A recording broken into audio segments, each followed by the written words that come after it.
வாழ்கவே சவேரியானே எங்கள் பந்தல் காவலரே. இன்றைய புனிதர் புனித தேவசகாயம் பிள்ளை தமிழ்நாட்டின் முதல் கத்தோலிக்க புனிதராவர். அவர் இயற்பெயர் நீலகண்ட பிள்ளை. திருவிதாங்கூர் அரசவையில் உயர் அதிகாரியாக பணியாற்றினார். கிறிஸ்தவ நம்பிக்கையால் ஈர்க்கப்பட்டு கத்தோலிக்க மதத்தில் திருமுழுக்கு பெற்று தேவசகாயம் என்ற பெயரை ஏற்றுக்கொண்டார். கிறிஸ்தவ நம்பிக்கையை தைரியமாக அறிவித்ததற்காக கடுமையான துன்புறுத்தல்களை சந்தித்தார்.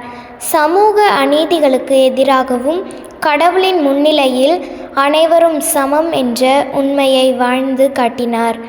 இறுதியில் 1755 சுட்டு கொல்லப்பட்டு மறைசாட்சியாக உயிர் தியாகம் செய்தார்.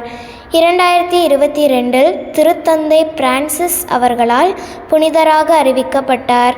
புனித தேவசகாயம் பிள்ளையே, நம்பிக்கைக்காக துன்பங்களை தாங்கி உண்மையை கைவிடாத துணிச்சலை எங்களுக்கு அருளும்.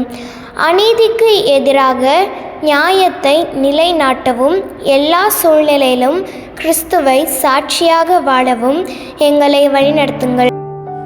இறைவனின் புனிதர்களே,